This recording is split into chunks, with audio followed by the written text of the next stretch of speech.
Donald Trump আগেই ঘোষণা দিয়েছিল যে ইরানে নাকি ভয়াবহ হামলা হতে যাচ্ছে ওই যে গত রাতে তো পরে এখন তো দেখা যাচ্ছে সেই ভয়াবহ হামলা হলো ওই ইরানের যে তেল শিল্প আর কি।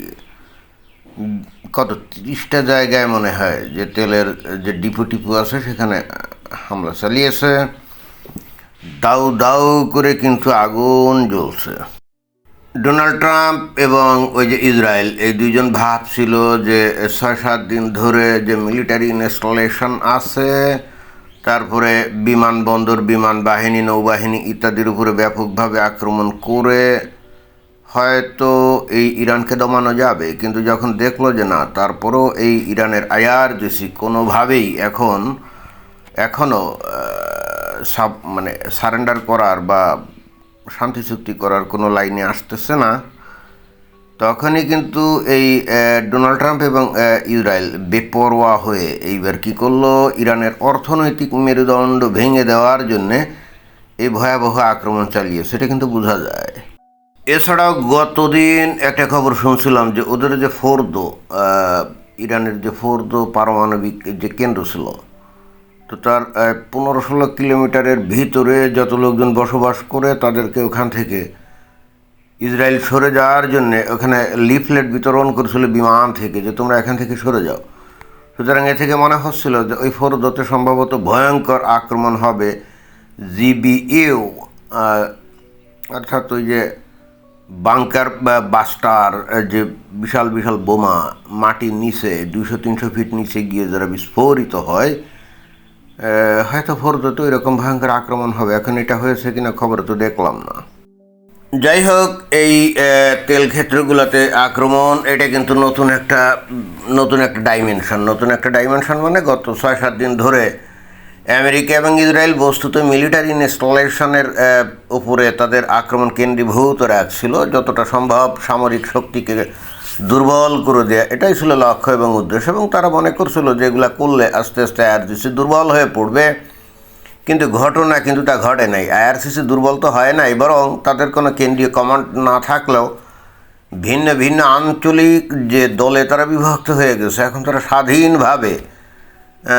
স্বাধীনভাবে ওই মিসাইল বা ড্রোন যেগুলো তাদের হাতে আছে সেগুলো কিন্তু ছুড়ে যাচ্ছে।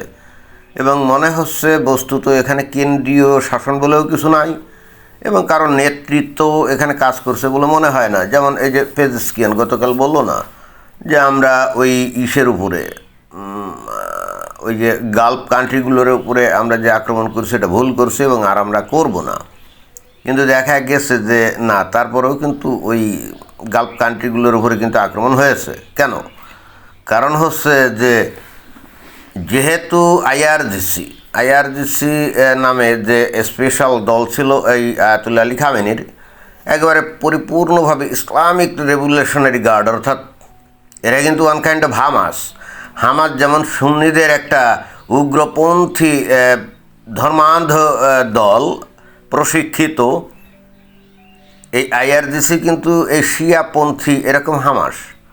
তো অতএব তারা তো ওই এখন যেহেতু তাদের কোনো কেন্দ্রীয় কমান্ড নাই, তারা বিভিন্ন জায়গায় বিচ্ছিন্ন হয়ে গেলেও তারা জীবন দিবে, কিন্তু তারপরেও তারা কোনোভাবেই আত্মসমর্পণ করবে না। এবং যেহেতু ওই পেজেশকিয়ান যদিও বলছিলেন যে গালফ কান্ট্রির উপরে আক্রমণ হবে না, বাট তারা নিজেরা কিন্তু ইচ্ছা মতো স্বাধীনভাবে তারা কিন্তু ঠিকই ওই মিসাইল এবং ড্রোন আক্রমণ করছে। এতদিন ইরানের মিলিটারি সক্ষমতাকে কমানোর জন্য একের পর এক বোমা হামলা, মিসাইল হামলা করে গেছে এবং যথেষ্ট ক্ষতিও করে ফেলছে। আমার তো কেন জানি মনে হয় যে 70-80% অলরেডি ধ্বংস হয়ে গেছে। তো এরপরেও যখন এরা দুর্বলই হচ্ছে না, তো তখন কি করতে হবে? এদের অর্থনৈতিক শক্তিকে ধ্বংস করতে হবে, তাই না? এই জন্য 7 দিন পরে এসে 8ম দিনে এখন এই যে তেল ক্ষেত্রগুলোতে কিন্তু আক্রমণ শুরু হলো এবং এগুলোকে ধসিয়ে দেওয়া হচ্ছে। তো এটা কিন্তু ভয়ঙ্কর একটা ব্যাপার, কারণ এই যে আইআরজিসি বা সেখানে উগ্র ইসলামী রেজিম, তারা ক্ষমতাকে একেবারে এমনভাবে আঁকড়ে ধরছে অক্টোপাসের মতো। এখন তারা নিজেদের জনগণের চিন্তাও কিন্তু করছে না। মোর দ্যান 9 কোটি লোক এই ইরানে বসবাস করে। এর কতজন এই রেজিমকে সাপোর্ট করে আর কতজন করে না সেটা তো আসলে বোঝা মুশকিল। কিন্তু এই রেজিম যদিও তাদের কেন্দ্রীয় কমান্ড নাই, কিন্তু তারা তো এখন বিচ্ছিন্নভাবে নিজেরাই স্ব স্ব নেতৃত্ব দিচ্ছে, কিন্তু তারা এখন কিন্তু দেশের জনগণের দিকেও তো আকাশছে না। সেটা কিন্তু এখন এই যে বোঝা যাচ্ছে, তাই না? এখন গত রাতে আক্রমণ হলো এই যে তেল ক্ষেত্রগুলাতে, কিন্তু পরবর্তীতে আমরা যেটা দেখলাম যে এই আইআরজিসি তারাও কিন্তু ওই মিসাইল বা ড্রোন এগুলো কিন্তু ইসরায়েলের দিকে নিক্ষেপ করছে, এবং ইসরায়েলের যে তৈল রিফাইনারি তাতেও নাকি আঘাত হানছে। এখন সেই ছবিটি আর আমরা দেখলাম না। এখন সেখানে আঘাত হানলে আগুন ধরে গিয়ে তাদের রিফাইনারি কি শেষ হয়ে গেল কিনা কে জানে, সেটা কিন্তু আমাদের নজরে পড়ছে না। এখন ইসরায়েল তো একটা গণতান্ত্রিক রাষ্ট্র, সেখানে তো মানে সাংবাদিকদেরকে তো ব্ল্যাক আউট করা খুব কঠিন, খুব কঠিন। অতএব সেখানে যদি তেলের রিফাইনারি যদি পুড়িয়ে ধ্বংস হতো তাহলে তো ছবি টবি আমরা পাইতাম। বাট ইরানের মধ্যে যে দাউ দাউ করে জ্বলে ওদের রিফাইনারিগুলো যে ধ্বংস হচ্ছে সেটা তো আমরা দেখছি। তো আসল বিষয় হচ্ছে যে এখানে এই আইআরজিসি কিন্তু কোনোভাবেই ওই আত্মসমর্পণ করবে না। এরা ওই যে একটু আগে বললাম না যে এরা কিন্তু ওই যে সুন্নি ইসলামপন্থী ওই যে হামাস অথবা আইএস গোষ্ঠী ছিল না, ওদের মতো এরা হলো শিয়া গোষ্ঠীর হামাস বা আইএস। হ্যাঁ, যেমন ওই ইয়েতে এই গাজাতে তামা তামা করে দিয়েছে ইসরায়েল, তাই না? আমরা দেখেছি গত 2 বছর ধরে তামা তামা করে দিয়েছে, একটা বিল্ডিং অক্ষত নাই।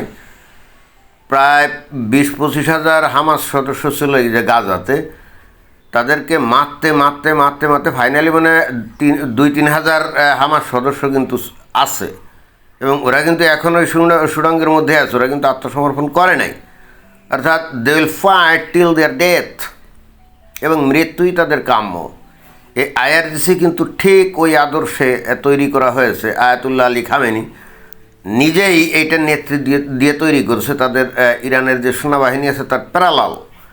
অতএব এখানে সেনাবাহিনীর লোকজন হয়তো ব্যারাক ছেড়ে পালিয়ে যাচ্ছে, তা যেটা আমরা খবরে দেখলাম যে ব্যারাক ছেড়ে পালিয়ে যাচ্ছে, কিন্তু আইআরজিসির লোকজন কিন্তু পালিয়ে যাচ্ছে না, because they are dedicated to sacrifice the life,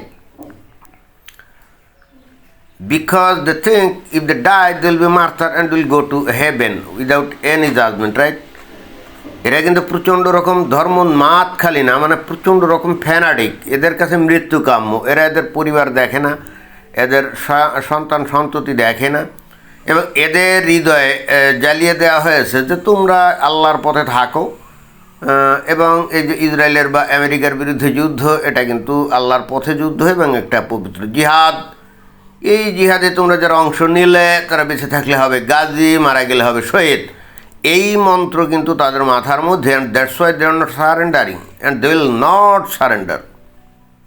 ফলে হচ্ছে কি, এখন আমেরিকা এবং ইসরায়েলের কাছে আর অন্য কোনো অপশন নাই। এখন ইরানকে অর্থনৈতিকভাবে দুর্বল করতে হবে, কিন্তু এতেও আইআরজিসি সারেন্ডার করবে? I don't think so.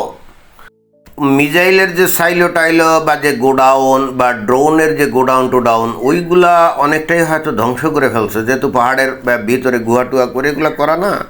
তো ওইগুলার যে মুখ, মানে বের হওয়ার মুখ, এগুলো বাংকার বাস্টার বোমা দিয়ে কিন্তু বন্ধ করে দেওয়া হয়েছে। ওখান থেকে হয়তো মিসাইল বা লঞ্চার এগুলো বের করতে পারছে না, এটা হয়তো রাইট। কিন্তু এর আগেই এই আইআরজিসি ওখান থেকে অনেক লঞ্চার এবং মিসাইল বের করে এনে বিভিন্ন সিভিলিয়ান অঞ্চলে সেখানে রাখছে এবং বস্তুত সেখান থেকে এরা এখন ফায়ার করছে। এবং এটাও কিন্তু খুবই মানে ইন্টারেস্টিং ব্যাপার যে দিন দিন তাদের ফায়ার পাওয়ার কমে যাচ্ছে। কেন কমে যাচ্ছে সেটাও বোধগম্য, কারণ তারা তাদের সাইলো থেকে, গোডাউন থেকে ওইগুলো বের করতে পারছে না, সম্ভব না। এখন দেখা যাক, এই আইআরজিসি চিন্তা করছে আমরা তো মরছি, এবং এই সাথে আমরা আমাদের দেশের জনগণকে নিয়ে মরবো, এরকমই মনে হয় যে তাদের চিন্তা চেতনা। তাদের বোঝা উচিত যে দুনিয়ার কেউ কিন্তু তাদের পক্ষে নাই। ওই যে চায়না বা রাশিয়া ওই দূর থেকে হয়তো নৈতিক সমর্থন করতে পারে, কিছু হয়তো ইন্টেলিজেন্স ইনফরমেশন দিয়ে সাহায্য করতে পারে, আর চায়না হয়তো কিছু অ্যাপারেটাস টোল এগুলো দিয়ে সাহায্য করার চেষ্টা করতে পারে, কিন্তু সেটা সম্ভব হবে না। কারণ কিভাবে পাঠাবে? বিমান দিয়েই তো পাঠাতে হবে, তাই না? তো সেই বিমানগুলো অলরেডি কিন্তু ওই যে তেহরান বিমানবন্দরে যে কার্গো বিমানগুলো আছে না, ওগুলো কিন্তু অলরেডি ধসিয়ে দেওয়া হয়েছে। এখন উপর দিয়ে যদি ওইরকম মালপত্র নিয়ে চায়না থেকে আসে, তো আমেরিকার ওই ইসরায়েলের বিমান তো সেটাকে আকাশেই ধ্বংস করবে, তাই না?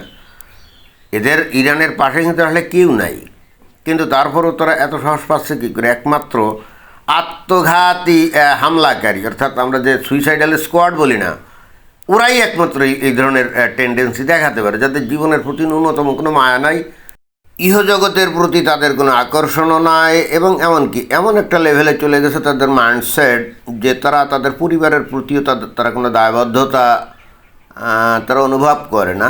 They are only dedicated to sacrifice the life for the sake of Allah, and that's why they are not gonna surrender to USA or Israel. No, যদি করে তাহলে তো আল্লাহ তাদেরকে কঠিন শাস্তি দিবে। ঠিক তাদের এই মানসিকতাটা, এই যে ফ্যানাটিক যে মেন্টালিটি, এটাই বস্তুত এই বাংলাদেশের বা পৃথিবীর বিভিন্ন জায়গায় যে সুন্নি মুসলিম আছে না, তাদেরকে আকৃষ্ট করে। কারণ এই সুন্নি মুসলিম, এদেরও তো দায়িত্ব ইহুদি নাসারা কাফেরদের বিরুদ্ধে লড়াই করা, তাই না? এখন তারা তো সামহাও করছে না, তো এখন করছে কি শিয়ারা। যদিও সুন্নিরা শিয়াদেরকে খাঁটি মুসলমান মনে করে না, তারপরও আপাতত যেহেতু শিয়ারা ওই ইহুদি নাসারা কাফেরদের বিরুদ্ধে একেবারে জানবাজি লড়াই করে এই যে জীবন দিচ্ছে, তাই না? এবং মানে দুনিয়াবী জীবনকে কোনো পরোয়া করছে না, এটাই বস্তুত সুন্নি মুসলমানদেরকে আকৃষ্ট করে। এবং ঠিক এই কারণেই কিন্তু এই সুন্নি মুসলমানরা এই যে এই ইরানকে সাপোর্ট করছে। এটাই হলো একটা সাইকোলজিক্যাল একটা সিমিলিটি বলা যায়। ধন্যবাদ।